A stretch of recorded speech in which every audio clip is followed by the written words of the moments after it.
Bueno, lo que nos corresponde ahora es a lo que se refiere a un grupo de enfermedades, bueno, más que un grupo, vamos a referirnos solamente a dos de ellas, pero sobre todo a una, que es la primera que vamos a tomar. Estos se consideran las enfermedades desminimizantes del sistema nervioso central. Y lo digo central porque el periférico tiene otra temática. De hecho, el modelo de enfermedad para ello en la lesión periférica es el Guillain-Barré. Eso seguramente lo han visto cuando han hecho neuropatías. Pero en este caso solamente me voy a buscar lo que significa sistema nervioso central. Una enfermedad que cada vez se está diagnosticando más. Ya ha pasado varias décadas cuando se pensaba que todas las formas de esclerosis múltiple que diagnosticaban acá en el país eran pacientes extranjeros, la gran mayoría, sobre todo de Europa, Estados Unidos, Canadá. Poco a poco ya ha comenzado ya a presentarse casos autóctonos de peruanos con esta condición. ¿Y qué significa esta enfermedad? Una enfermedad que se ha reconocido desde hace mucho tiempo. El nombre generalmente lo van a conocer en la literatura anglosajona, es literatura inglesa, es esclerosis múltiple. Si revisan ustedes literatura francófona, el término es esclerosis en placas. Y de hecho, esta es una enfermedad que fue descrita precisamente y que le dio ese nombre de esclerosis en placas. Este personaje fue un neurólogo que en realidad se considera el padre de la neurología mundial, Jean-Martin Charcot. Él trabajó durante muchos años en el Hospital Salpêtrière, en París, donde es toda una historia. Si a alguno les gusta la historia de la medicina, sería bien interesante que lo leyeran. Él se abocó a investigar con personas que vivían, porque vivía, en esa época los hospitales se denominaban hospicios, y un paciente que entraba a un hospicio era bien difícil que salga. Por lo general ya quedaba ahí, la familia se olvidaba de ella y morían y eran enterrados ahí. Bueno, en el mejor de los casos, enterrados ahí. Entonces, este médico comenzó a notar que algunas de estas personas que eran diagnosticados como histéricos tenían una evolución muy particular y él lo siguió precisamente hasta que mueran. Y cuando morían, él mismo realizaba la autopsia. Y una cosa peculiar que encontraba en los cadáveres es que veía que al corte del cerebro, la médula, tenían algunos focos de endurecimiento, ¿ya? Endurecimiento. Y que la palpación precisamente estaba endurecida, precisamente. Por eso él lo llamó esclerosis en placas, o sea, zonas endurecidas, en otras palabras.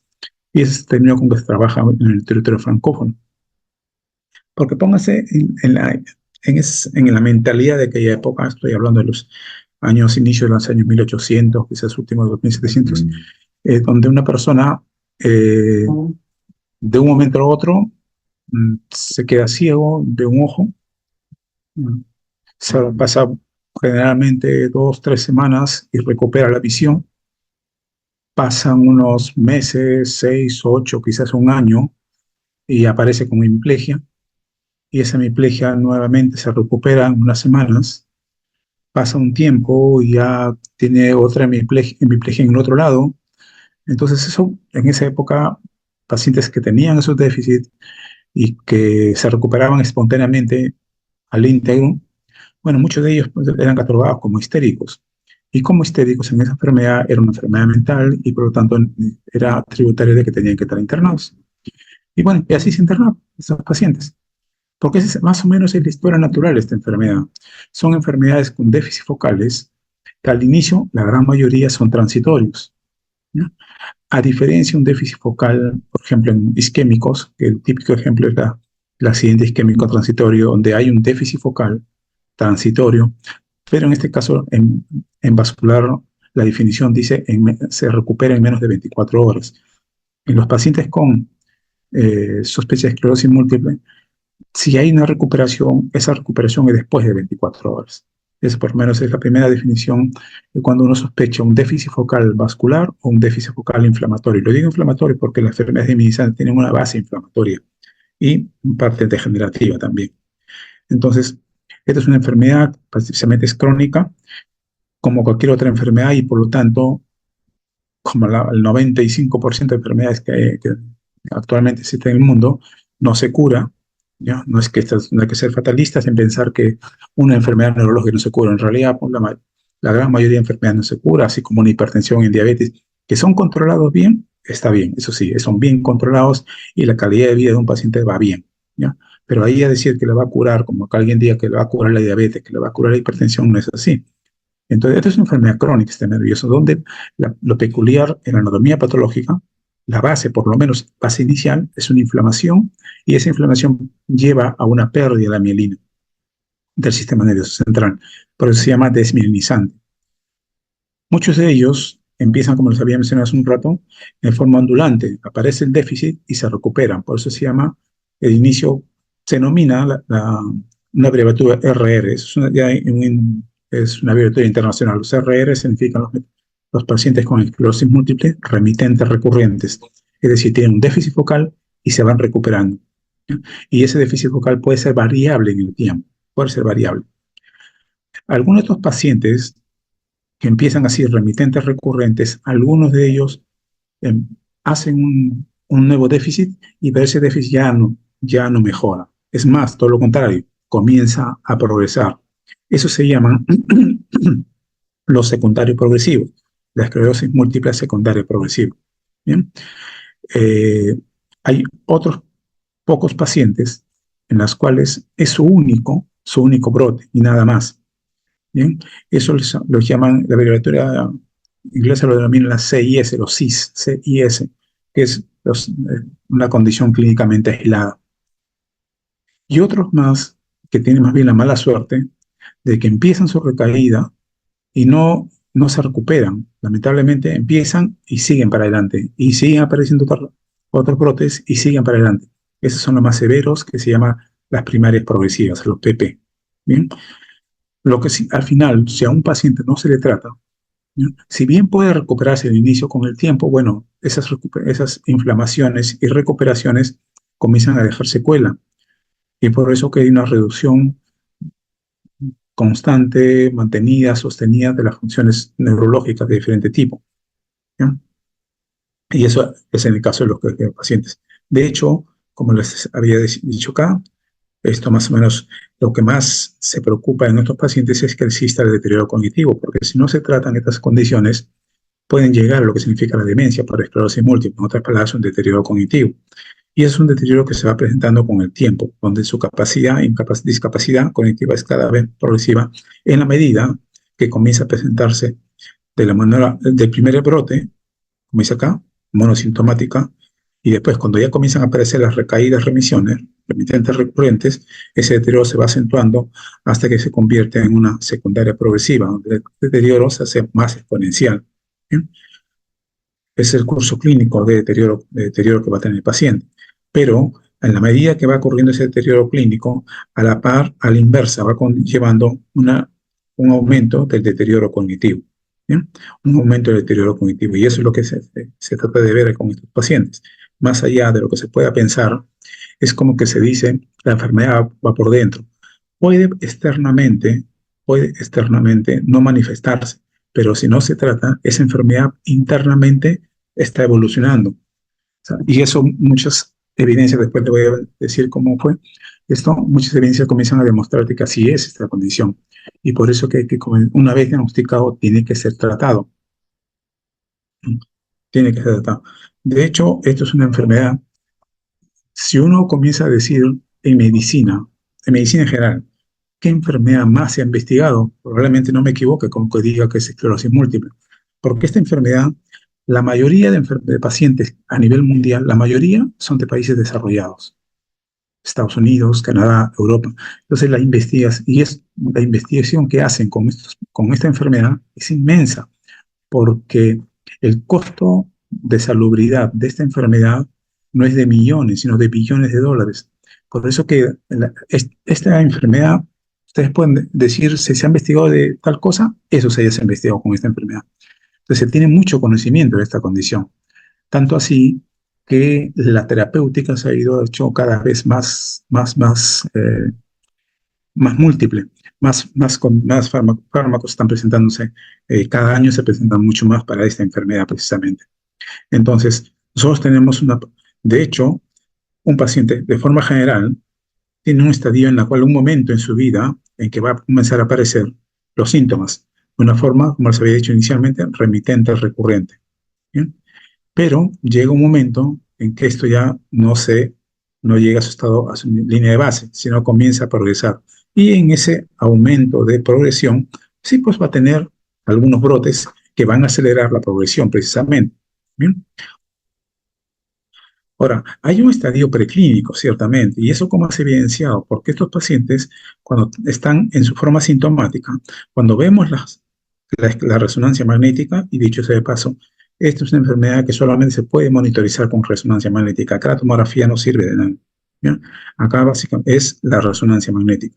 Entonces, si nosotros comenzamos a ver cada de estas flechas como un brote de actividad radiológico, que es diferente a decir un brote de actividad clínico, como ven ustedes acá, clínicamente, por ejemplo, en este gráfico hay 3 eventos clínicos, pero desde el punto de vista imagenológico de placas hay más de 3, como ven ustedes acá, pero no todos se expresan. Por eso les decía, no hay un paralelismo entre lo clínico y lo radiológico. Entonces, eh, si vamos hacia la izquierda, vean ustedes en el estado preclínico donde el paciente es asintomático ciertamente, pero si se les hace resonancia a estos pacientes, ya van a encontrar placas de inflamación desminimizante. ¿Y esto cómo se ha podido demostrar? Básicamente en modelos de pacientes que tienen gemelos, ¿no? En esos pacientes donde su gemelo es asintomático y les han hecho placas de resonancia magnética, ahí las han encontrado precisamente estas huellas. Entonces, el estadio preclínico siempre va de la mano con la evidencia imagenológica de las placas diminizantes en el sistema nervioso central. Pero lo que interesa acá más que todo es que una vez que empiece la forma remitente recurrente, que es la forma más frecuente, como lo vuelvo a decir, hay un momento en que esta ya se mantiene progresando, que es la forma de esclerosis múltiple secundaria progresiva. En la medida que va avanzando el tiempo y en la medida que el deterioro se va haciendo mayor, hay un elemento que se va haciendo cada vez más presente, la atrofia. La atrofia, porque ¿qué pasa?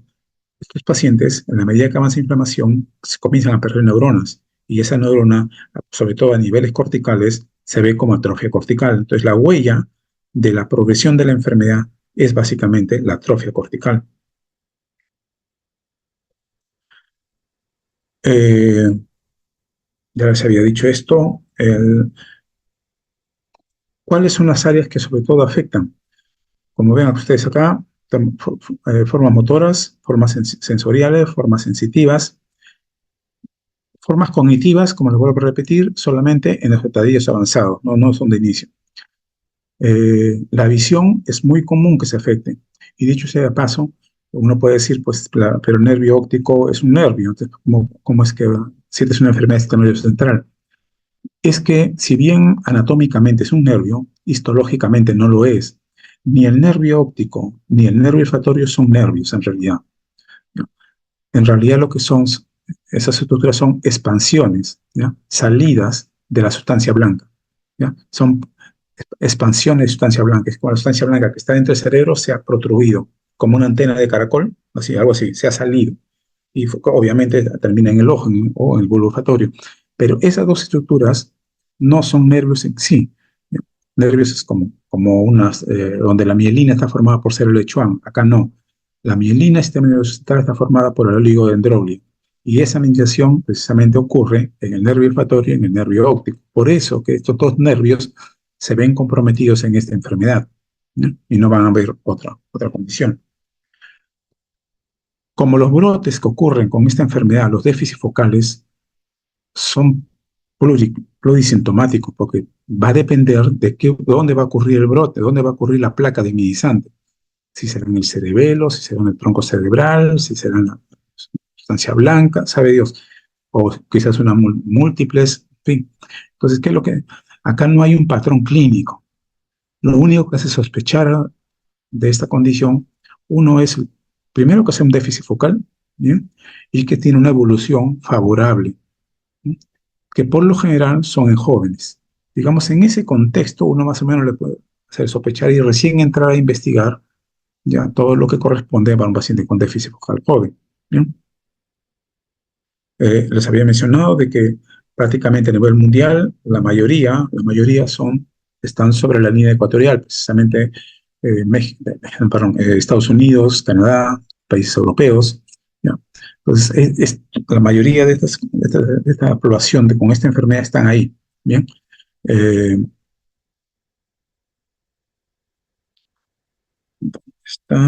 esto les había mencionado, ya les dije.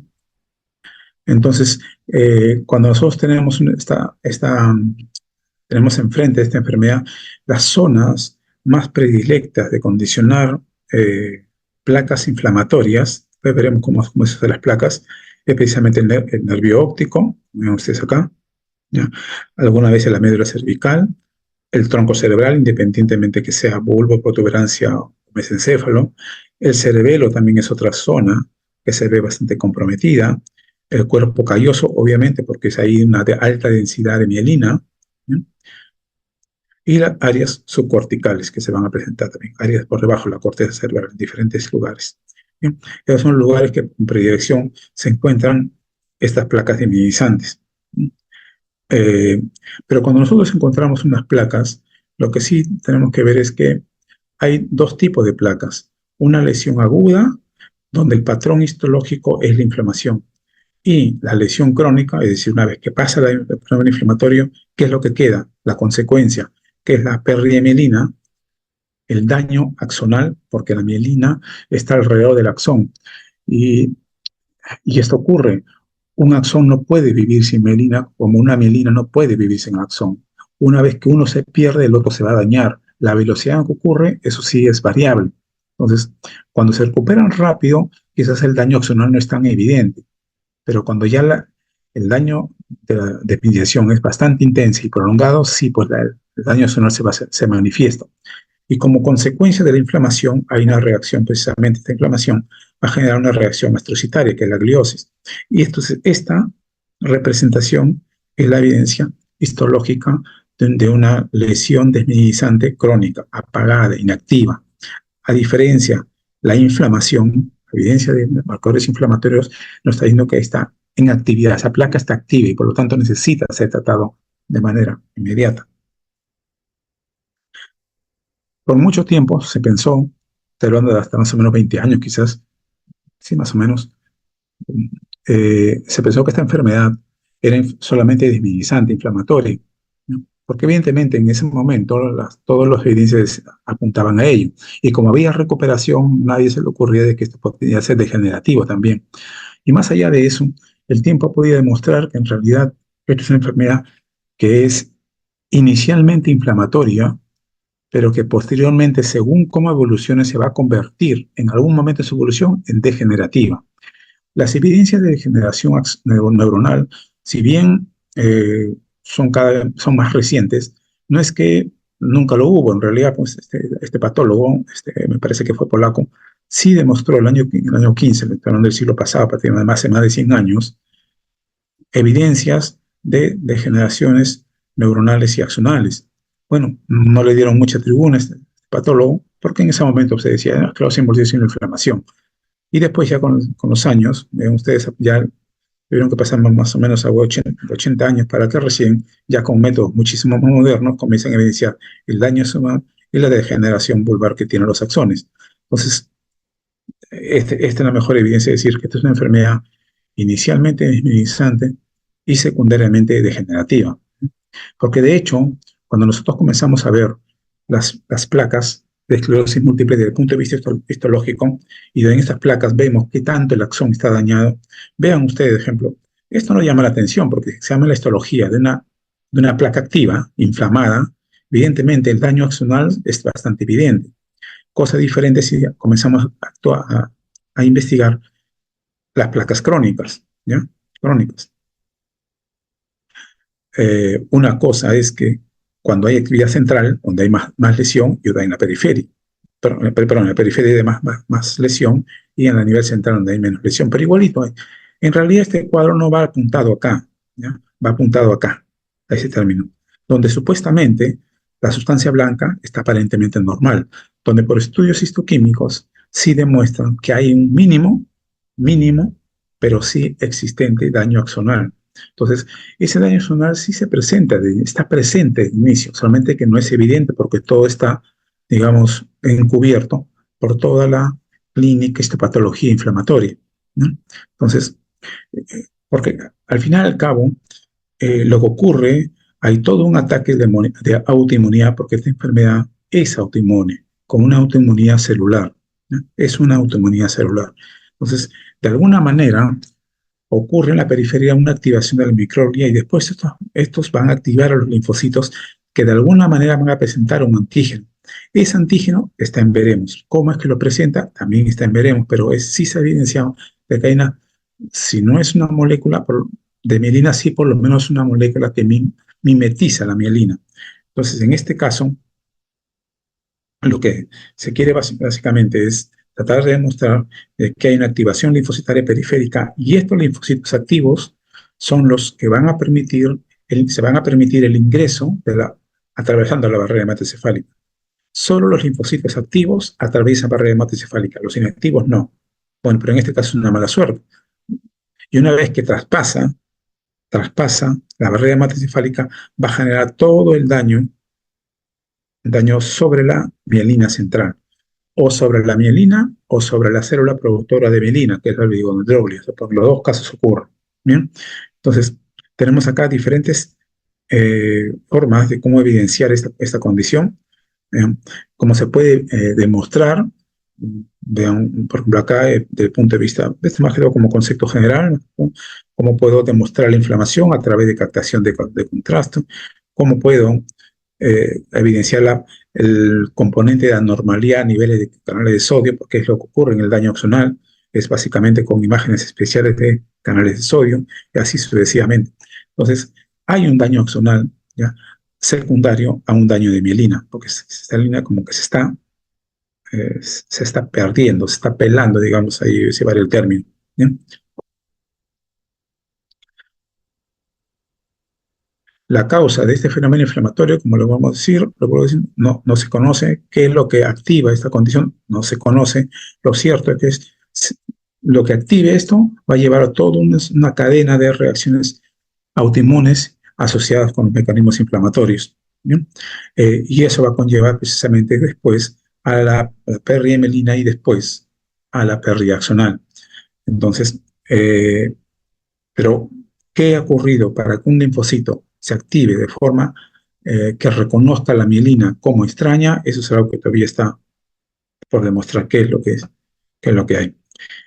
Lo cierto es que no es suficiente, y eso también se ha demostrado, que no es suficiente que haya reacción inflamatoria, sino que también tiene que haber suficiente una susceptibilidad genética. Y eso también está bien demostrado la susceptibilidad genética que se tiene en esclerosis múltiple. ¿Bien? Entonces, eso es lo que se quiere acá. No solamente el proceso de autoinmunidad, sino también una susceptibilidad genética con ella. ¿Bien? Eh, Esto es algo de los gemelos. Eh, Esto es la explicación de cómo es que se genera todo un daño neuronal, más allá de solamente la pérdida mielina, la pérdida axonal, sino que también conlleva básicamente a un desbalance energético. Muchas teorías demostradas con esta enfermedad es que también habría una alteración en el funcionamiento mitocondrial en la neurona. Entonces, y eso va a llevar a un desgaste energético que no va a ser capaz de ser suplido. Entonces, de ser suplementado. Entonces, eso también es un problema que va a llevar también a daño neuronal. No se ha podido demostrar hasta el momento un autoantígeno o algo así, ¿no? Solamente se sabe que los linfocitos que dan proliferación autoactivado, perdón, se han activado, atacan la mielina. ¿Cómo lo han hecho eso? No está todavía muy claro, ¿no? Eh, Como les había mencionado, la lesión axonal, con ese gráfico que les mencioné, eso está en presente, pero es esta lesión axonal la que le va a condicionar la secuela en los pacientes. No la inflamación, sino la pérdida axonal. Esa es la que va a dejar la secuela.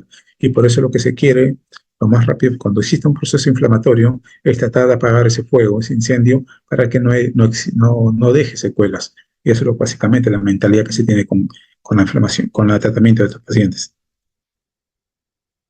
A ver, eh, acá tenemos nosotros un paciente con esclerosis múltiple remitente recurrente. Son esos pacientes en los cuales tiene eh, fenómenos inflamatorios, ¿ya?, que van a llevar a la desminización, y cada uno cada vez que ocurre un fenómeno inflamatorio va a haber una recaída sintomática, o sea, un déficit focal. Esto nosotros, ¿cómo lo podemos ir de la mano con la resonancia magnética? Porque en la resonancia, que en este caso es esto, lo que vamos a encontrar son lesiones que van a captar el contraste. ¿Ya? Son lesiones que captan contraste. Entonces, cuando vayan o graben esto, en todo caso van a ver, vean ustedes lo blanco que está acá, que significa que han puesto el contraste. Lo de acá arriba es sin contraste, ¿ya? Es sin contraste. Acá abajo es con contraste. Entonces acá, si ustedes lo comparan este con este, acá ha aparecido esta lesión, acá ha aparecido este acá ha aparecido. ¿De qué me está diciendo? Que cada vez que hay una captación de contraste es que hay placas activas. Esa enfermedad está en actividad. Y, por lo tanto, las lesiones en la sustancia blanca van a ser multifocales. Esto más o menos es el contexto de un paciente con esclerosis múltiple, tanto clínico como imagenológica, que tiene formas remitentes recurrentes. Entonces, la fuerza de inflamación que está acá en verde, esa fuerza de inflamación está ahí. Pero a medida que pasan los años, esa inflamación, ese fenómeno inflamatorio, va bajando, va bajando. Va a llegar un momento en el que va a haber un cruce con el otro fenómeno, ¿no? Que es la degeneración, que como le dije, aunque empezó mínimamente, sí estaba presente y eso también va aumentando. Ahora, ¿esto por qué es que disminuye? Porque cada vez hay menos mielina y cada vez hay menos oligodendrolo que atacar. Entonces los fenómenos inflamatorios cada vez el paciente se va a deteriorar y se va a seguir deteriorando, pero no por inflamaciones, sino por la degeneración axonal. Entonces el paciente va a seguir deteriorándose, pero no porque ocurra ya inflamación, sino precisamente por la degeneración axonal. Entonces por eso que hay esta inversión. Este paciente que ya está en una forma secundaria progresiva, ¿ya? Forma progresiva, acá evidentemente no van a encontrar, ¿no? No van a encontrar captación de gadolinio, no lo van a encontrar. Acá la marca es la atrofia cortical. Es la atrofia cortical que van a encontrar acá. No van a encontrar más, ¿ok? Y en este caso comenzamos a demostrar la atrofia en las imágenes de resonancia magnética. ¿Cómo lo podemos demostrar? Porque básicamente lo que queremos acá es precisamente evidenciar el fenómeno neurodegenerativo, que es contrario a la inflamación, y el fenómeno clínico de evolución progresiva a la de las caídas. Entonces, en estos pacientes lo que queremos demostrar, esto de la atrofia es realmente sencillo, porque básicamente lo vemos acá, pero quizás algo eh, mucho más evidente, mucho más objetivo, es demostrar el pico de Na, que es el N-acetilaspartato. Este pico, ¿esto cómo se demuestra? En una forma de resonancia magnética que se llama espectroscopía, ¿ya? Resonancia magnética por espectroscopía. Esto es como la espectroscopía, así rápido, más sencillo. La espectroscopía se basa en que toda molécula en la Tierra, en el mundo, toda molécula cuando se expone al fuego, todas se queman. A temperatura variable, ciertamente, pero todas terminan quemándose. Esa llama que tiene esa molécula, que emite esa molécula, es como una huella digital, ¿ya? Es la huella digital. No hay dos llamas de dos moléculas iguales, eso no existe, es una huella digital. Eh, lo que se hace con la resonancia magnética es algo más o menos paralelismo. El paciente, el, a la molécula se le expone a un campo magnético y en ese momento como que los inmoviliza, los pone firmes, por decirlo así. Una vez que está en esa posición, se les retira del campo magnético y comienzan a moverse, como cualquier molécula biológica comienza a hacer. Ahí lo que se llama, se me fue el término ahorita, y ahorita se me va a recuperar. Es un término físico, biofísico, la entropía. Entonces, todos estos moléculas comienzan a moverse de un punto de vista del concepto de entropía biológica. Entonces, cuando pasan de un estado de inactividad a un estado de movilización, eso genera una liberación de energía. Y esa liberación de energía, eso sí es captada por la máquina de resonador, pero lo transforma en un histograma, no en una imagen como esta de acá, no, sino un histograma. Y hay diferentes picos. Obviamente, en el sistema nervioso central se imaginarán, hay miles y miles de moléculas, pero acá solamente se trabajan solamente con 6. Cada una nos dice una representatividad. De esas 6, el Na nos dice el pico de densidad neuronal que hay en esa zona. El pico de densidad neuronal que hay en esa zona. Entonces, ¿cómo lo vemos? Entonces, la atrofia cortical, cuando ese pico se ha achatado, se ha disminuido. Esa es la mejor evidencia de demostrar una pérdida neuronal en ese tipo de lesiones. En realidad es para cualquier otra lesión, pero específicamente acá es la forma como se hace, con el pico, reducción del pico del NAA, N-acetil aspartato.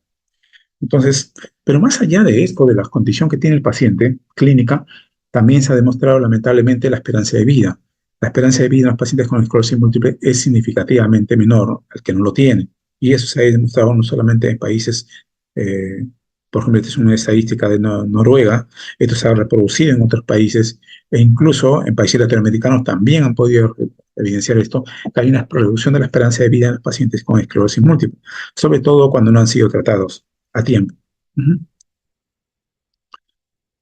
La prevalencia mundial, como lo ven ustedes acá, miren lo que está más rojo, más teñido, son aquellos lugares donde tiene mayor cantidad eh, de población afectada. El naranja sigue el naranja, vean, igual, acá, en Europa. ¿Eh? La única excepción es Australia, Nueva Zelanda, por debajo de la línea ecuatorial estoy hablando. Y después, bueno, pues hay otros lugares, ¿no? Pero miren esta cantidad. Por eso que les digo, esta es una enfermedad básicamente norteamericana, europea, por decirlo así, ¿no? Por eso que tiene mucha investigación esta enfermedad. Los recursos de investigación en salud se han abocado mucho a esta condición clínica, con la esperanza, por lo menos, de demostrar qué es lo que ha llevado a que a una persona con susceptibilidad genética precisamente se active esa condición. Eh, los antígenos de compatibilidad y susceptibilidad para esclerosis múltiple se siguen investigando. De hecho, eh, hay estudios que han trabajado con familias, con poblaciones que han empezado más o menos por el año 1940, 50 por ahí. Esos estudios todavía siguen. Obviamente los investigadores iniciales ya han fallecido, pero los estudios siguen y los datos de información siguen saliendo. Y lo más interesante acá es que esto más o menos dibuja una hipótesis, que esta enfermedad, la susceptibilidad genética, se ha enfocado mucho en los países nórdicos, ¿ya?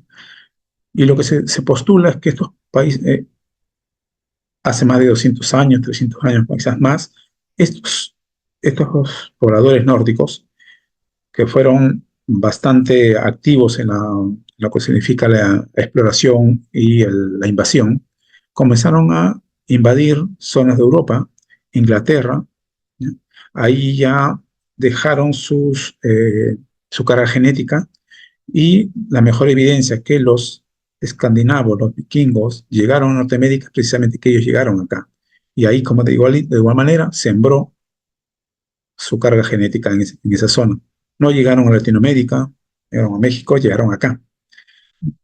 Y lo que se postula es que la población inglesa, que en algún momento prácticamente casi tres cuartos del mundo le pertenecían a los ingleses, por sus colonias, en fin, estos, es, esta, los ingleses invadieron Australia, por eso que es justamente la excepción, Australia y Nueva Zelanda, de por qué debajo de la línea ecuatorial, tanto Australia como Nueva Zelanda tienen alta densidad, alta prevalencia de esta enfermedad.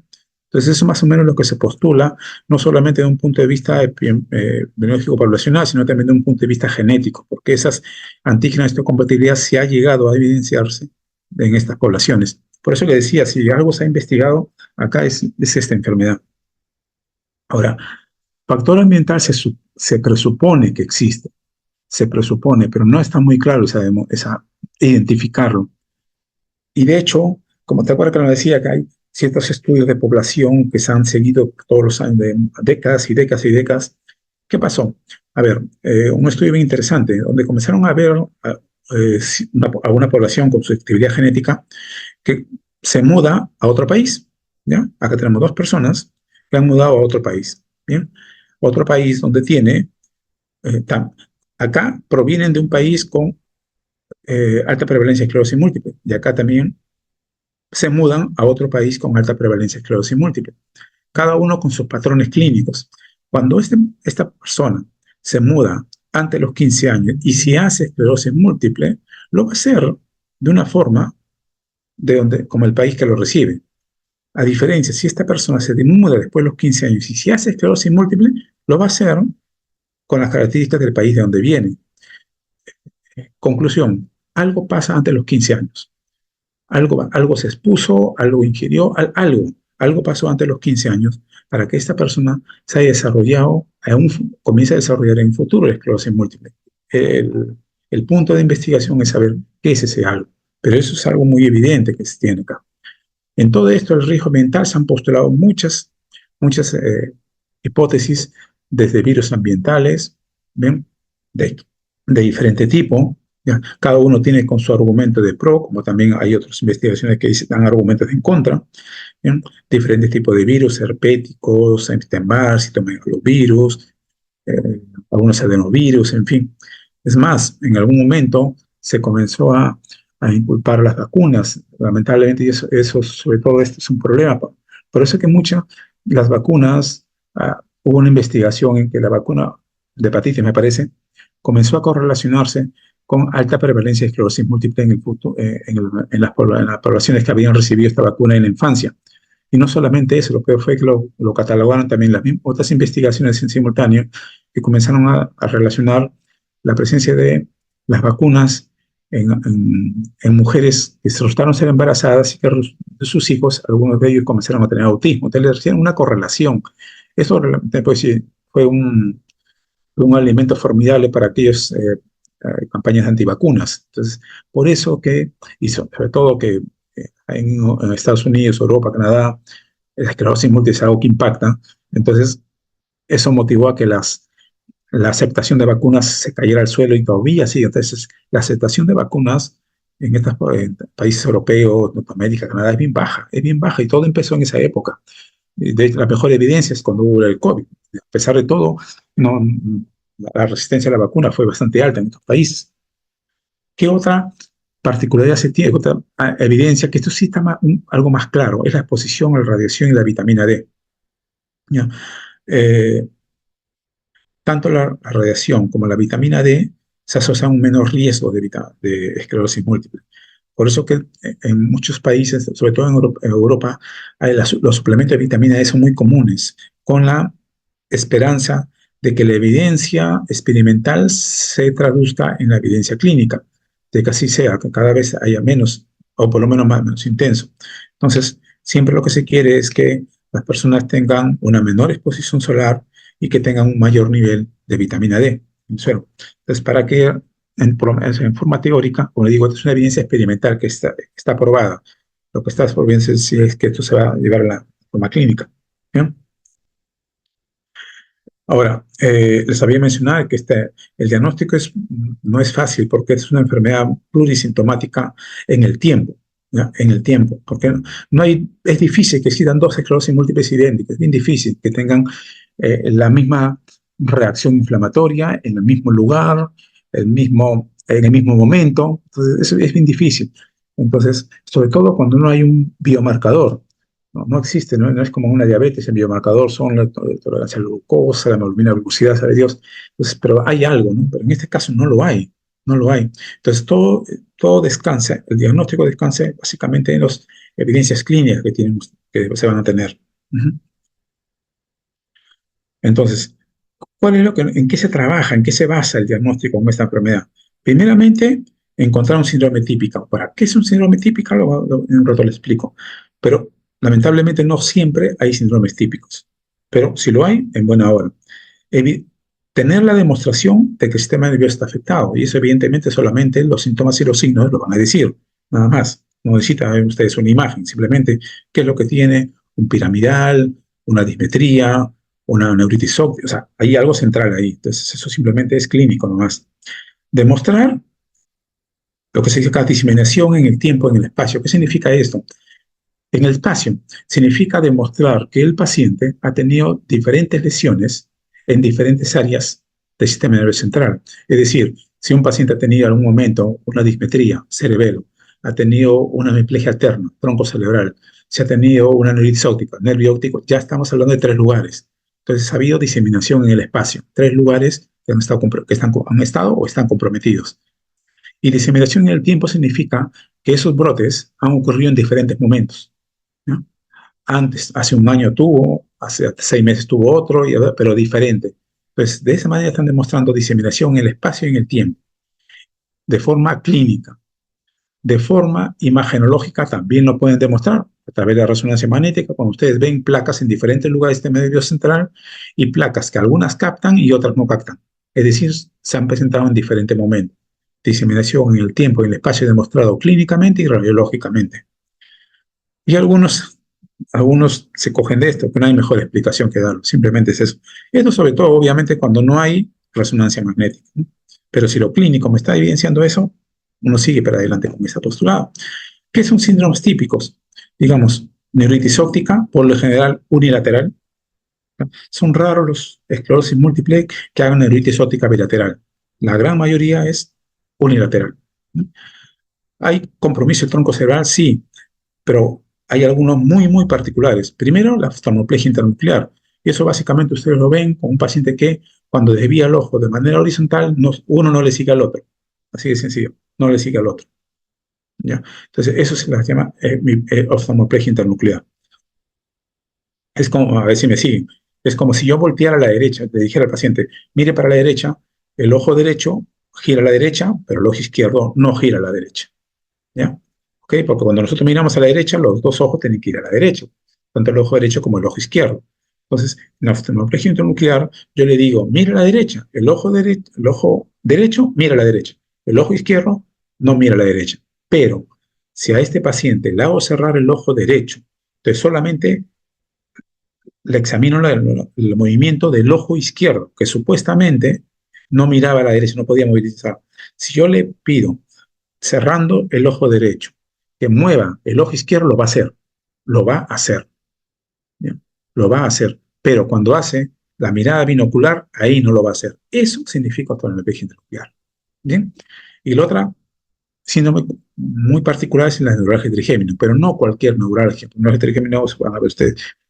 Sobre todo aquellos que tengan ciertas características, por ejemplo, neuralgias bilaterales, trigémino bilaterales, neuralgia trigémino con hipoestesia, entonces, o refractarios. Ustedes dicen, cuando pasa esto, es algo más que solo, este no es una neuralgia trigémino convencional, banal, silvestre, o sea, es algo más. Es una neuralgia trigémino, no es la enfermedad, sino es un síntoma de una enfermedad. Los síndromes cerebelosos también son muy típicos de esta condición y la mielitis transversa. ¿Bien? ¿Cómo se evidencia de forma objetiva la lesión en el sistema nervioso central? De diferentes formas, esto ya más o menos les dije. Hay diferentes formas, como si fueran las imágenes. Y en el caso de la visión, hay un tipo de examen que se llama potenciales evocados visuales, que es como un encefalograma, pero de la vía visual, ¿ya? Donde básicamente lo que se demuestra acá es el retraso de la velocidad de transmisión, ¿ya?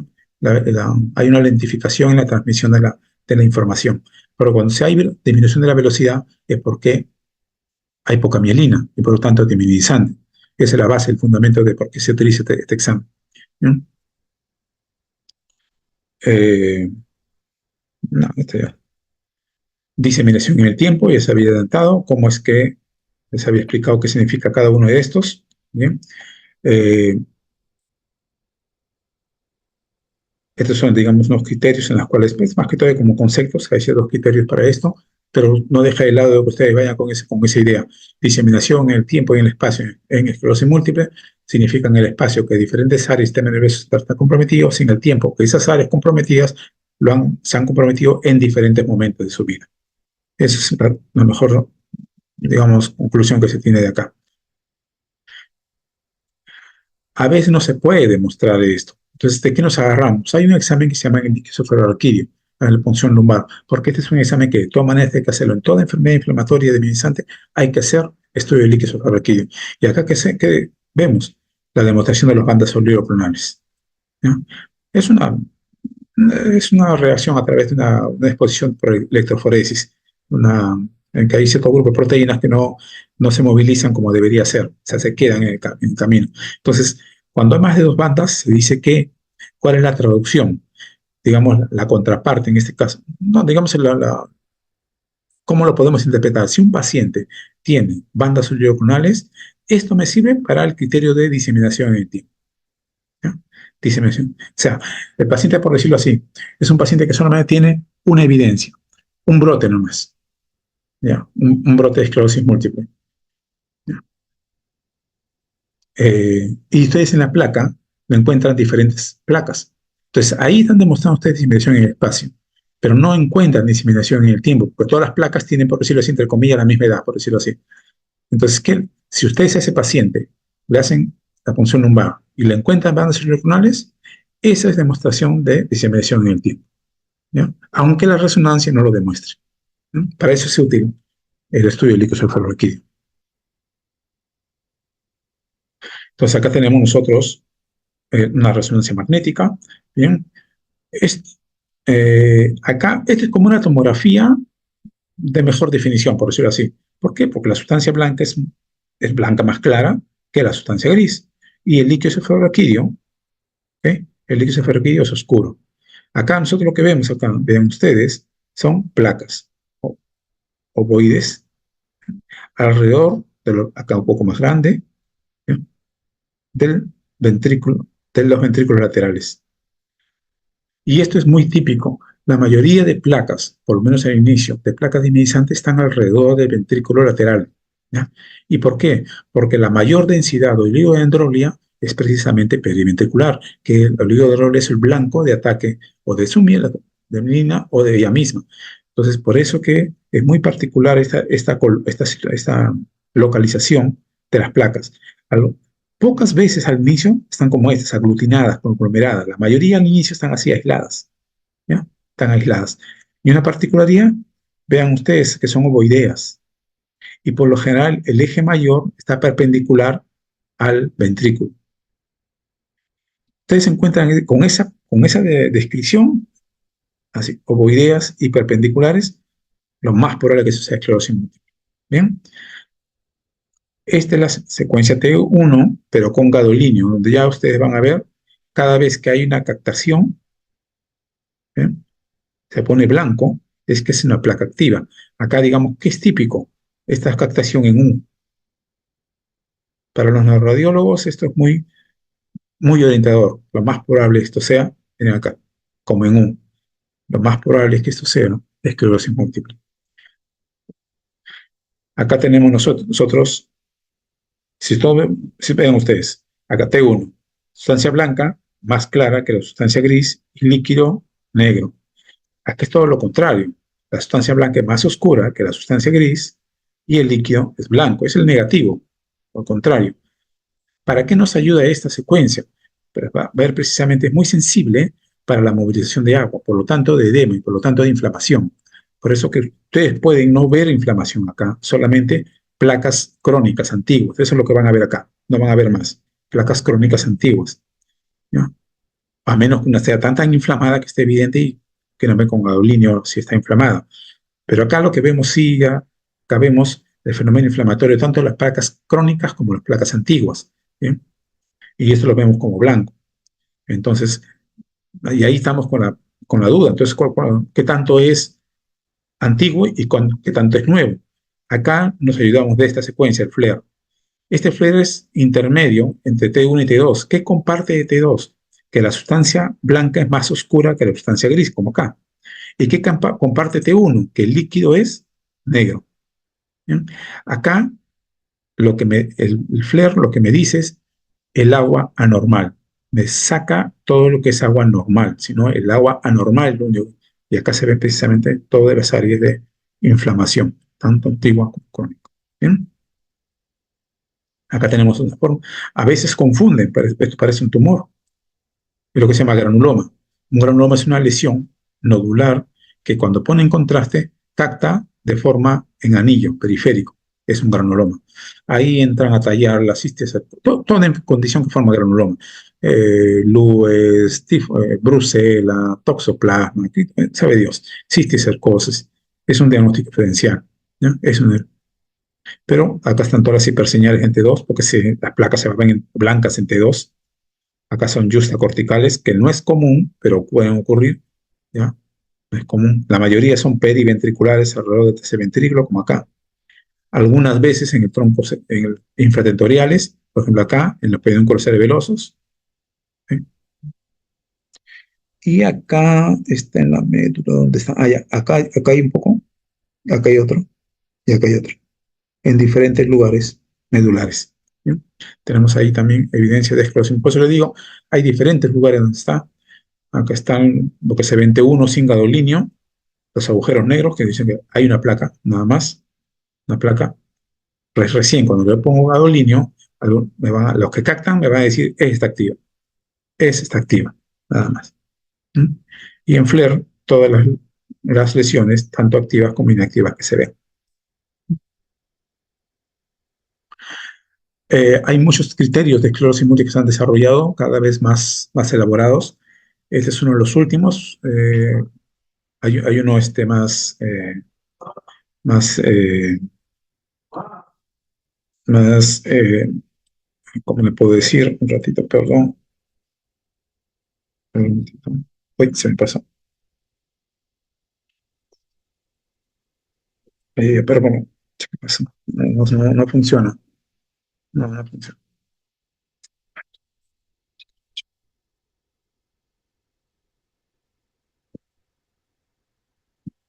Ya, ok, ahora sí, ya.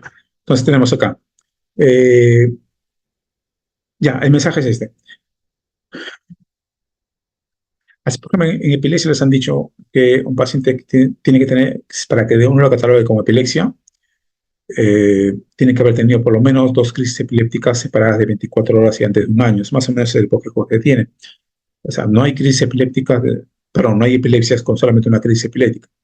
Eh, Más o menos ese concepto se trabajaba con esclerosis múltiple. O sea, no hay pacientes con esclerosis múltiple si no tiene dos brotes clínicos de esclerosis múltiple. Eso es así. Y eso que llevó a que muchos pacientes con esclerosis múltiple, que solamente tenían un brote, que es lo que se llama el síndrome clínicamente aislado, ahora ya se llama así, antes simplemente no era nada, no tenían un diagnóstico definido. Estos pacientes como que uno lo veía en la historia natural de la enfermedad y terminaban deteriorados, discapacitados de forma temprana. Entonces, eh, y esto que llevó a que precisamente este criterio, ¿no?, fue el primero que dijo, no, nosotros podemos encontrar pacientes, no necesitamos que todos tengan más de dos más brotes. Es posible que algunos pacientes con esclerosis múltiple tengan solamente uno, ¿ya? Tengan solamente uno. Pero estos unos, ¿de qué nos apoyamos? Evidencia imagenológica, ¿okay? Y otro tipo de evidencias, sobre todo más allá de la imagen, en el líquido suprarraquídeo. Entonces, si yo tengo esas condiciones, por más que haya tenido un solo brote, ese paciente es diagnosticado de esclerosis múltiple. Ese que de hecho fue principal fortaleza este criterio de diagnósticos. Comenzar a decir a aquellos pacientes que solamente tienen un solo brote, sí son susceptibles de recibir tratamiento y por lo tanto cambiar toda su vida futura. Lamentablemente todos los anteriores la aparición de estos criterios, todos los pacientes anteriores, mayoría, simplemente se deja ver una historia natural de la enfermedad con el deterioro evidente, porque ya les había dicho en el inicio, esta es una enfermedad que por más que por externamente ese paciente parece no tener brotes, internamente el daño está ocurriendo día a día, está ocurriendo. Y de hecho, la, ¿en qué se apoyaron todas estas investigaciones? Vean ustedes acá. Eh, el EDSS es una escala de discapacidad exclusiva para esclerosis múltiple, así como el NITS es para infartos, para esclerosis múltiple del EDSS. ¿Cuál es el valor acá? Porque ¿cómo yo puedo comparar, sobre todo en estudios clínicos, farmacológicos, cómo yo puedo comparar la efectividad de un medicamento con un paciente que tiene meningitis transversa, con un paciente que tiene hemiplegia y otro paciente que tiene síndrome cerebroso? ¿Cómo lo hago? O sea, ¿cómo puedo homogeneizar la heterogeneidad clínica, homogeneizar la efectividad terapéutica? Entonces, hasta que apareció esta escala de discapacidad de Kurski. Esta escala de discapacidad, que es todo un tema, no lo pongo acá, solamente sepan ese concepto que sí existe, lo trabajamos más que todos los que lo usamos los que trabajamos en esta valoración de esclerosis múltiple. Hay dos fronteras, el 3 y el 6. El 3 lo que me dice es que la principal meta es no llegar a 3, pero cuando llega a 3, las posibilidades de refractariedad al tratamiento comienzan a aumentar. Entonces, eso es una frontera que es importante, no llegar a 3, porque en ese momento probablemente lo que escojamos va a ser difícil de tener efectividad o quizás requiera una politerapia. Y escala de discapacidad 6 significa que el paciente ya llegó a silla de ruedas. Ya llegó a silla de ruedas, ya está en silla de ruedas el paciente. Entonces, vean ustedes, si nosotros tenemos, este paciente tiene, digamos, aquellos pacientes, cuando se le diagnostica, por eso dice eventos iniciales por resonancia magnética, tiene más de 10 lesiones, ¿okay? Para llegar a la escala de discapacidad 6, perdón, 3, a los 10 años, un 75% lo hace. Pero aquellos que tienen menos de 10 lesiones, vean ustedes, a los 10 años, solamente un 15%. Por eso que es importante hacer una placa de resonancia magnética de momento que se va a diagnosticar y contar cuántas placas tiene, porque eso más o menos me va a dar una idea de cómo va a evolucionar el paciente. De la misma manera, con el mismo criterio de 10 o más lesiones o menos, ¿cuántos llegan a los 10 años a silla de ruedas? Cuanto más placas empiecen desde el inicio, la posibilidad de que lleguen a silla de ruedas es mayor, ¿no? Es mucho mayor. Ahora, las recaídas también es importante, porque acá estamos hablando de un punto de vista imagenológico, de imágenes, de placas en resonancia magnética. Acá es lo que, al momento del diagnóstico, ¿cuántos brotes tuvo? Solamente uno, dos a cuatro o más de cinco. ¿Okay? Más o menos lo mismo. ¿Cuántos años van a demorar a llegar a una escala de discapacidad 3 o una escala de discapacidad 6? ¿Cuántos años? Y más allá de eso, como lo lógico dice que cuanto más brotes ha tenido antes del diagnóstico, es más probable que llegue en menos tiempo a cada una de estas escalas, en menos tiempo, ser. Entonces, pero lo que me interesa acá es que se enfoquen en acá, en este que tiene un brote. Un solo brote, y solamente un solo brote, vean ustedes, va a llegar, si no se trata, a tener 3, más o menos en algo de 12, 13 años. Un solo brote, nada más. Y va a llegar en silla de ruedas aquel que solamente tuvo un solo brote, uno solo, a los 20 años de enfermedad. Esto fue la mejor evidencia de decir, hay que tratar a estos pacientes que tienen un solo brote. Porque imagínense ustedes, una persona que tiene 20, 25 años, a los 40, 45 años está en silla de ruedas, es fatal para ellos, sobre todo desde un punto de vista familiar, social, ¿no? Laboral. Entonces, esto fue la mejor evidencia de decir que estos pacientes sí necesitan tener eh, tratamiento para la esclerosis múltiple. Las referencias que pongo acá son relativamente antiguas, pero les pongo esto porque fueron las primeras. Y después de esto, ha habido otros estudios más recientes que siguen demostrando esto, pero fueron los primeros que lograron demostrar que esta enfermedad, sobre todo cuando tienen un solo brote, son capaces de seguir evolucionando hasta pronto. Les había mencionado las formas de esclerosis múltiple, remitente recurrente, secundaria progresiva y progresiva, primaria progresiva. Bueno, factores pronósticos, inicio temprano, es decir, cuando una esclerosis múltiple debuta más tempranamente, si va, es mejor, parece, porque es mejor. Si es mujer, ¿ok? Si los síntomas iniciales son de déficit visual y sensitivo y son de formas remitentes recurrentes. Lamentablemente, cuando debutan después de los 40 años, si es varones, donde debuten por manifestaciones motoras, piramidales o cerebelosas, cuando el intervalo entre los brotes, sobre todo los dos primeros, es menos de 6 meses, o la evolución es progresiva, bueno, me dice que ya pues no va a tener buen pronóstico. Ya ahora se está agregando ya, ahora que ya esta enfermedad se ha hecho bastante universal, el ser latinoamericano es un factor de riesgo negativo. Los latinoamericanos tenemos una evolución más tórpida de esta enfermedad que los anglosajones, los caucásicos. Eso también está ya bastante evidenciado. Vamos a ver. Esto que decía, la neuritis óptica, cuando tenemos que diferenciar, de hecho les decía, ¿no? Cuando una neuritis bilateral probablemente no sea esclerosis múltiple, sino sea otra enfermedad iniciante que la neuritis óptica. ¿Okay? Tenemos otras evidencias, acá estoy poniendo acá. El diagnóstico diferencial para esta condición es bastante amplia, por eso que es importante tener una idea de qué es lo que se va a investigar, porque es bien engorroso la investigación de, de la enfermedad inflamatoria. El tratamiento. Básicamente hay dos tipos de tratamiento. Una de las recaídas, o sea, el brote, donde hay fenómeno inflamatorio, y otra, lo que trata de modificar la historia natural de enfermedad, o sea, para futuro, que no tenga menos deterioro o por lo menos la velocidad sea menor. Las recaídas se tratan con corticoides, ¿ya? Es con corticoides, pero no cualquier corticoide. El corticoide es la metilprednisolona, 1 gramo diario entre 3 a 5 días, y después se continúa con prednisona hasta completar 2 semanas en total. 2 semanas de corticoide. Los primeros días con metilprednisolona y completan con prednisona. ¿Y no más ahí? Es difícil que genere efecto adverso por uso crónico, pues básicamente son 2 semanas nomás, más allá de estos efectos adversos que son más todo por el uso reciente nomás, pero nada más de ello, ¿no? O sea, en esa parte, tranquilos, porque es bien fácil de tratar la etapa aguda de esta enfermedad. Lo que sí hay que ver es qué hacer con esta enfermedad ya a futuro, que se llaman las terapias modificadoras de enfermedad.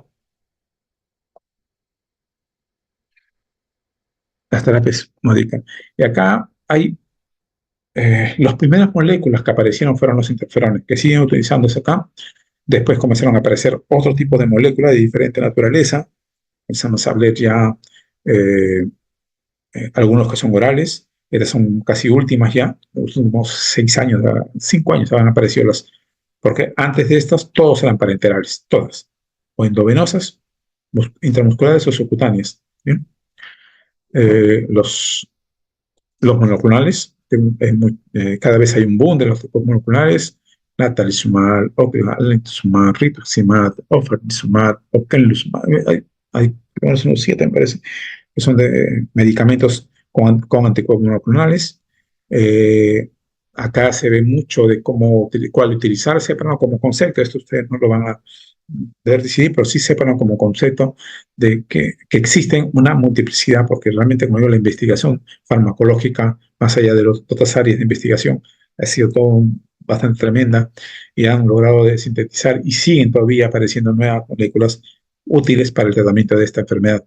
De hecho, cada vez más hay más una, no, pero siempre acá tiene que haber una frontera. Por eso que este cuadro es interesante, porque va a poner frontera, es decir, tratar de ver la seguridad, ¿ya?, con la efectividad. ¿Qué conveniencia hay acá? Y claro, vean ustedes, los anticuerpos monoclonales son bastante eficaces, pero desgraciadamente no son tan seguros, no son tan seguros. Hay diferencia de los interferones, que ya su eficacia dista mucho de ser los anticuerpos monoclonales, pero son bastante seguros. La experiencia que interferones ya tenemos más de 50 años que se tiene acá y ya se tiene, uno puede decir con seguridad que son bastante seguros, sí. Que no tiene tanta efectividad como los otros, ciertamente, ¿no? Entonces, por eso que por ahí pueden escuchar ahí a que te dicen interferones, y no está mal, no está mal. Todo depende del tipo de paciente, todo depende del tipo de paciente que vamos a escuchar, vamos a tratar. ¿Mm? Acá tenemos los diferentes lugares donde pueden actuar las diferentes moléculas a nivel donde están activando los linfocitos, que son a nivel de los ganglios linfáticos, ahí. ¿Okay? Acá es donde actúan diferentes tipos de moléculas. Hay otros que van a actuar básicamente a nivel del pasaje de la barrera hematoencefálica, acá, como natalizumab o ocrelizumab, es decir, sobre la célula propiamente inflamatoria. Entonces tenemos algunos tipos de moléculas, como del factoadrine, que actúa exclusivamente estabilizando los canales de sodio a nivel de la acción neuronal, y así sucesivamente otro tipo hay una variabilidad de medicamentos que tienen para esta enfermedad. Porque esta es una enfermedad que de todas maneras es una enfermedad de mucha influencia social familiar. Eh, Esto rescaté una vez de un congreso donde estaban haciendo ahí diferentes tipos de presentaciones, y que había unos cuadros de unos niños y vi este cuadro, ¿no? Entonces vean ustedes acá el cuadro de un niño que dibujaba a su familia, ¿no? Eh, Su madre, él a la espalda de ella, parece que como que él tenía mucho temor de verla de frente, ¿eh? Su madre en silla de ruedas y él solamente estaba junto a su hermana, como que su hermanita nomás ese era el núcleo familiar. Era un pequeño que veía así a su madre. Y eso es lo que más o menos se ve, sobre todo en pacientes en que no se les diagnostica temprano y que no se les da un tratamiento temprano. La discapacidad precoz es lo más lamentable que puede ocurrir con esta enfermedad. Ya el pronóstico es múltiple. Ahora, a la actualidad, de lo que se tenía hace 20 años es bastante diferente, es bastante diferente. Entonces uno puede decir que sí te pueden tener una buena calidad de vida. ¿Bien? Acá tenemos los tres interferones que en el mundo existen, cada uno con sus peculiaridades, ¿ok? Pero sepan que estos solamente son para formas remitentes recurrentes.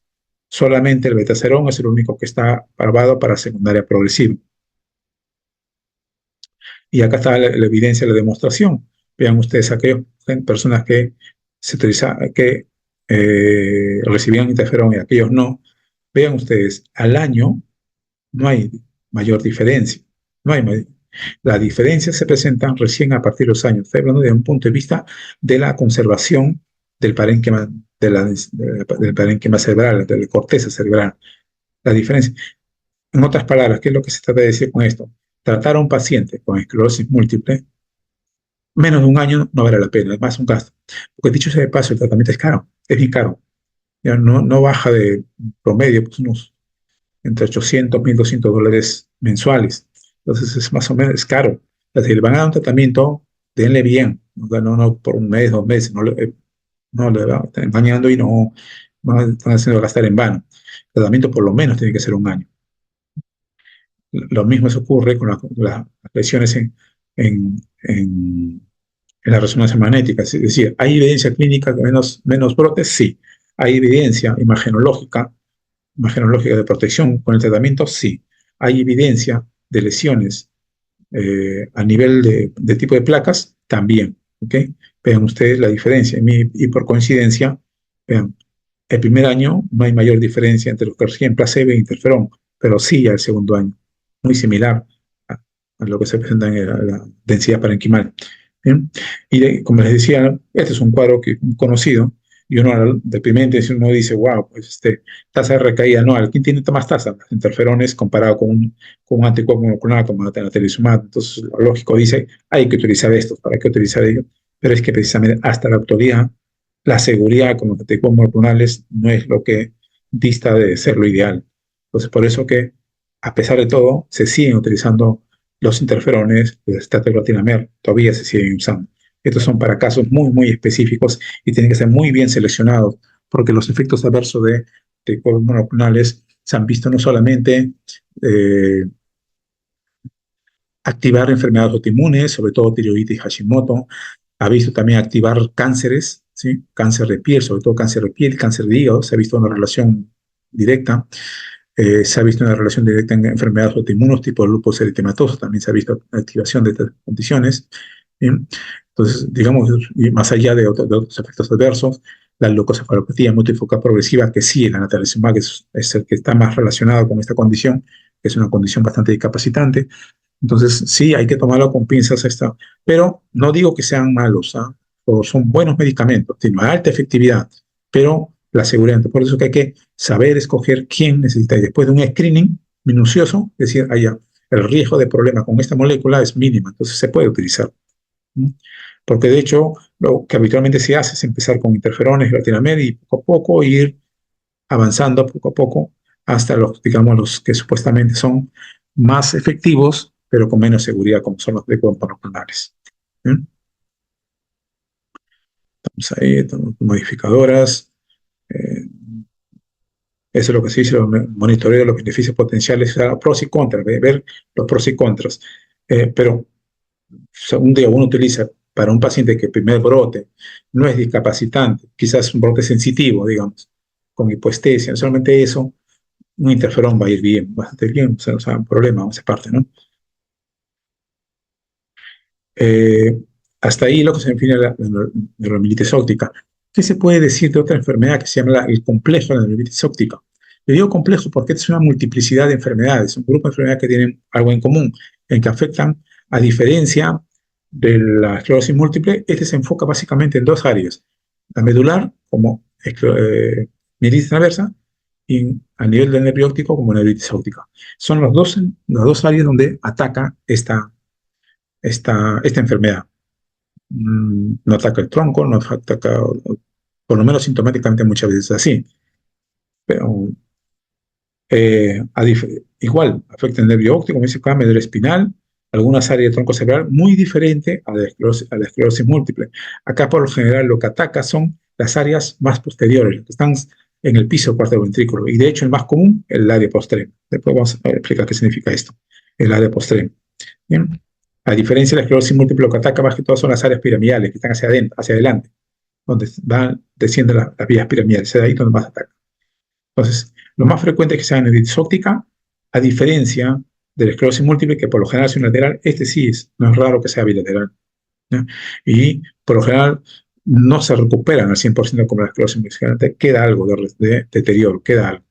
Las mielitis transversas son unas mielitis bastante severas, a diferencia de la mielitis transversa de la esclerosis múltiple son más atenuadas, ¿bien?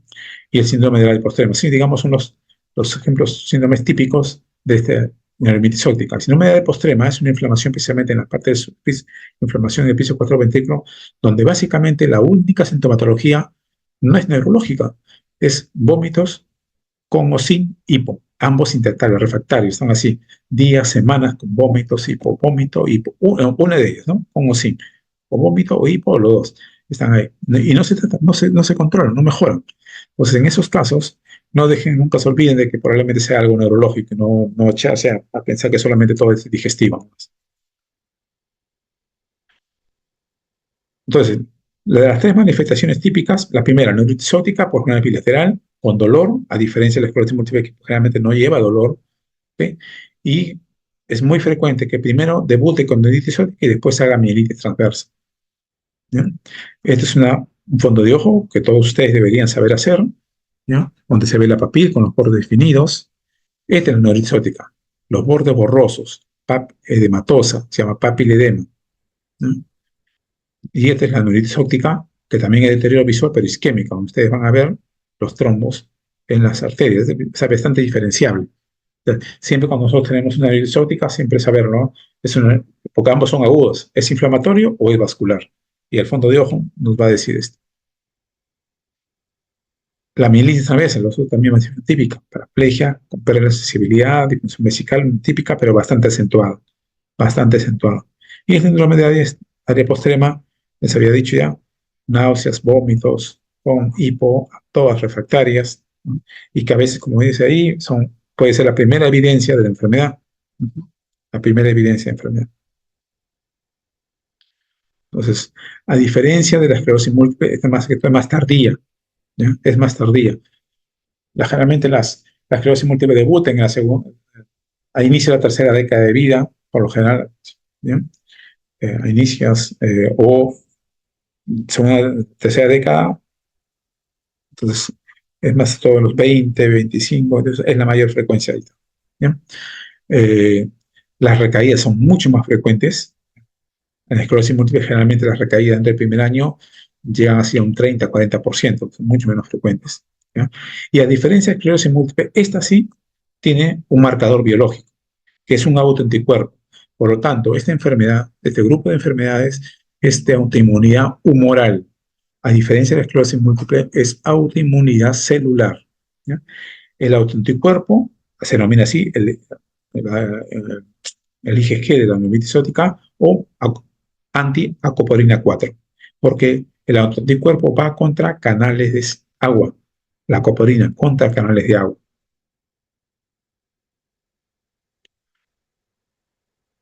Eh, Nosotros acá vemos los de mal pronóstico acá, den cuenta que es las formas progresivas secundarias, si bien son raras, pero por lo general lo que sucede es que la secuela es bastante importante, si no se está rápido, deja una alta probabilidad de secuela, y secuela muchas veces discapacitante, ¿no?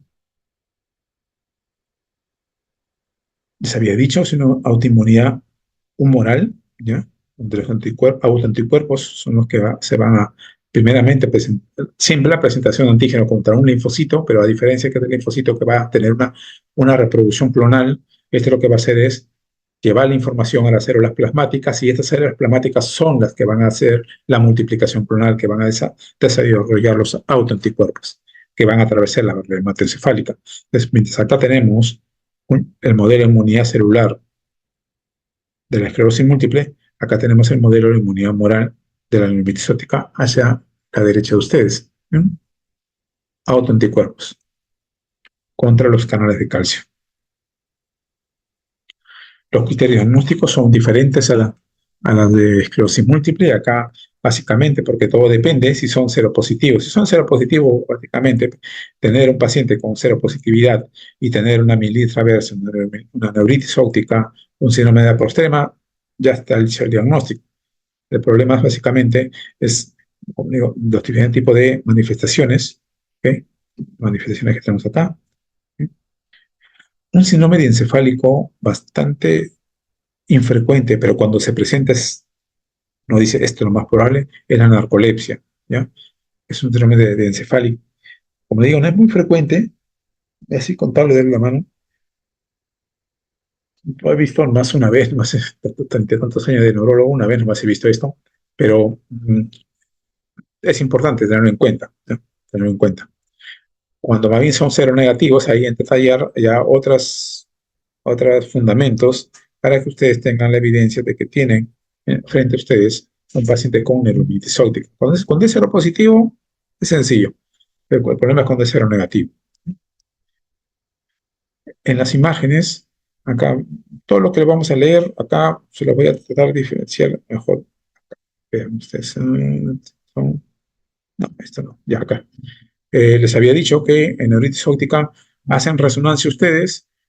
Si usted se encuentra un paciente que puede ser incluso clínicamente un solo ojo, pero en la imagen encuentra que los dos nervios, vean, acá está como hiperseñal. La hiperseñal es lo que significa la inflamación. Acá es igualito como en esclerosis múltiple, área de hiperseñal. Acá tenemos los dos, a pesar que el área probablemente asintomática está con inflamación, esto es lo más probable que sea neuritis óptica, porque pocas veces una esclerosis múltiple, muy pocas veces casi, si tirado con el dedo en la mano, es que hace una zona de hiperseñal bilateral, ¿no? Lo más probable es que sea ahí. Y lo otro es que cuando hacen un corte transversal, vean ustedes los dos nervios afectados, pero no solamente afectados bilateralmente, sino que prácticamente todo el área del nervio está afectado. Prácticamente, ¿qué le digo? Sí, áreas negras, solamente este pasa un 20%, 10%, y acá está más o menos. Porque, ¿qué dice acá? El real se debe ser más del 50% del nervio óptico. Entonces, de diferentes formas, uno dice, este debe ser una nervio, complejo de neuromilitis óptico. Acá, en médula, acá vemos placas desminimizantes, vean ustedes, una, dos, que hay una chiquita, y acá una placa desminimizante. Cuando, cuando una placa desminimizante en médula mide más de 3 segmentos vertebrales, los 3, como en este caso, lo más probable que sea neuromilitis óptica. Cuando una placa desminimizante mide menos de 3 segmentos vertebrales, lo, acá son 3 placas diferentes, no es una sola. Cada una de estas placas miden menos de 3 segmentos vertebrales, lo más probable que sea esclerosis múltiple.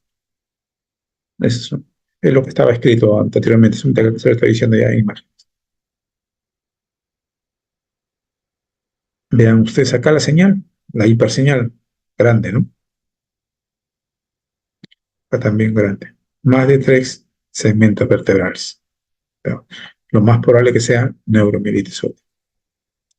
Acá tenemos la hiperseñal. Acá tenemos una hiperseñal, pero muy chiquita.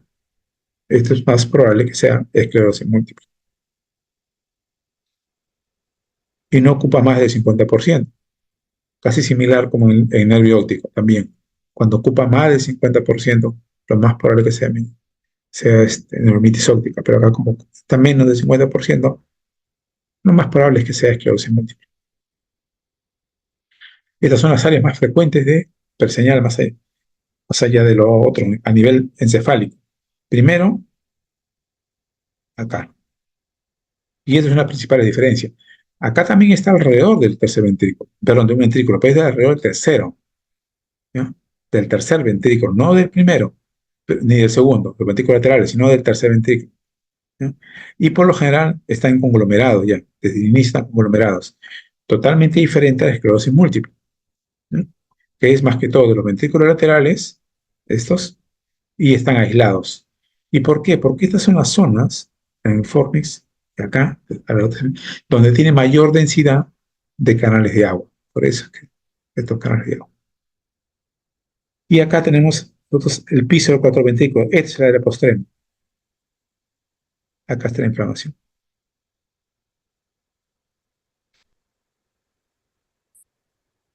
Diencéfalo, alrededor del tercer ventrículo, área postrema, área postrema. Entonces, cuando lo que ustedes tienen eh, la localización es bastante típica de ciertas condiciones con esta enfermedad. Acá las diferencias, ¿ya?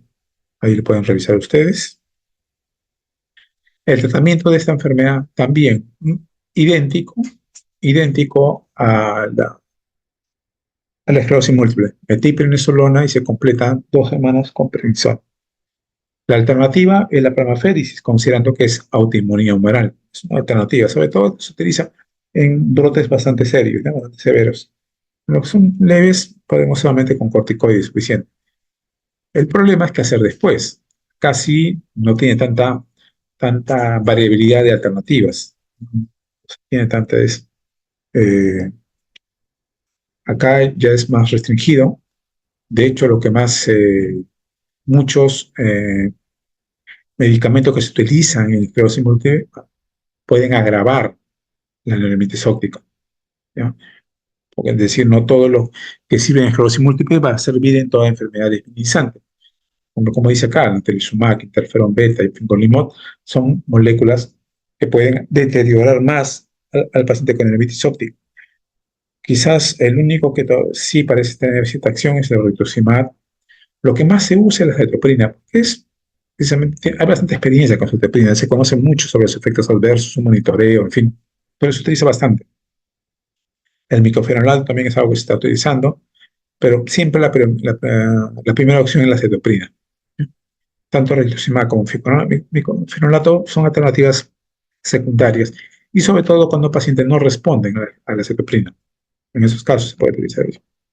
Muy bien, jóvenes.